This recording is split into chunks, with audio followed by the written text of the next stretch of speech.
किए कुवेश साधु सन मानू, कुवेश बनाने पर भी संत का सम्मान है। अच्छा, पहले साधु लोग छुपते थे, संत लोग छिपते थे, आजकल छपते हैं। हाँ, आजकल छपते हैं। सिद्धि आदि छुपाई जाती थी पहले। कोई सिद्ध संत होता, वो ऐसे रहते थे जैसे पागल, संसार में लोग समझे ही ना।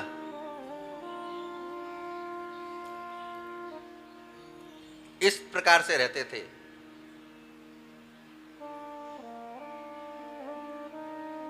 पर आजकल तो प्रचार किया जाता है। और हम तो कभी कभी सोचते हैं कि भाई ये इतनी लंबी लंबी उपाधियां नाम के साथ लगी हैं पंडित जी, हम तो कभी कभी समझ ही नहीं पाते कि भैया इसमें नाम क्या है, आदमी का कौन है।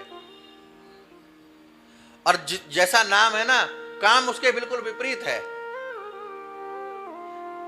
बहुत समय हो गया, हम गिरिराज जी की परिक्रमा देने गए थे। एक परिक्रमा हम पर उधार भी है गिरिराज जी की, क्षमा करें, दंडौती देनी है हमको। पीछे स्वास्थ्य कुछ ठीक नहीं था, कुछ इधर उधर की यात्राएं, अब गिरिराज जी कृपा कर दें तो दंडौती देनी है गिरिराज जी की। तो परिक्रमा दे रहे थे हम स्वामी जी, तो बीच परिक्रमा में हमारा ध्यान गया, एक बड़ा बोर्ड लगा था। बोर्ड पढ़ करके हमको हंसी भी आई और रोना भी आया। श्री श्री महात्यागी आश्रम, त्यागी भी नहीं, महात्यागी। जो गोस्वामी जी ने लिखा है ना, तपसी धनवंत दरिद्र ग्रही, कलि कौतुक तात न जात कही। ये ठीक ही मालूम पड़ता है।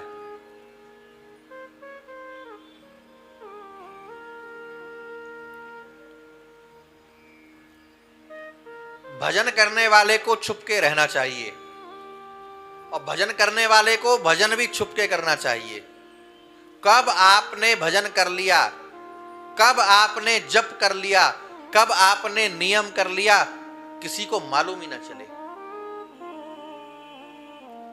इसीलिए ना, जप करने के लिए आपने देखा होगा माला को झोली में रखा जाता है, छुपा करके।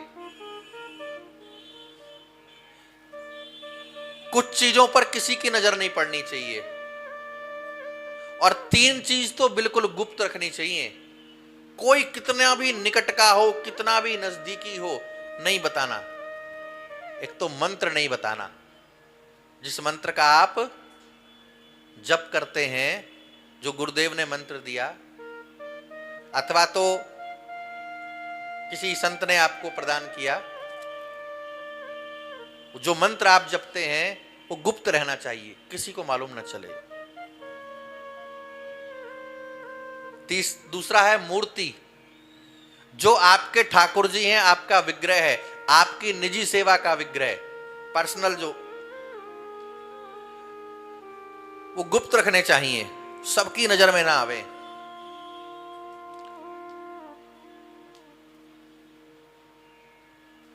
नहीं तो बड़ी मुसीबत हो जाती है। हम तो बहुत दुखी हो गए पंडित जी, राम जी, हमारे कितने ठाकुर जी चले गए इसी चक्कर में।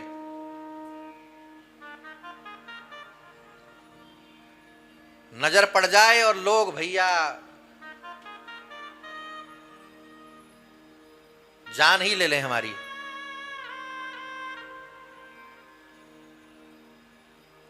और माला, जिस माला से आप जप करते हैं, उसको भी छुपा करके रखना। गोमुखी में जो झोली होती है ना, उसको गोमुखी कहते हैं।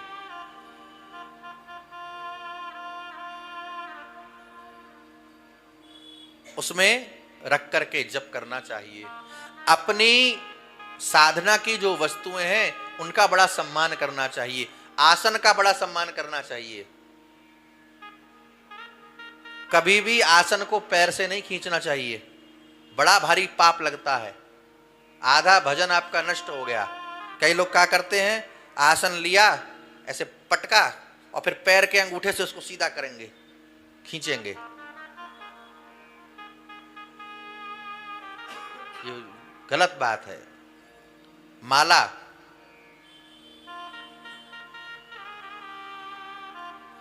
बड़े प्रेम से छुपा करके मस्तक से लगा करके जप आरंभ कीजिए। जब पूरा हो जाए माला को मस्तक से लगा करके अच्छे स्थान पर रखिए।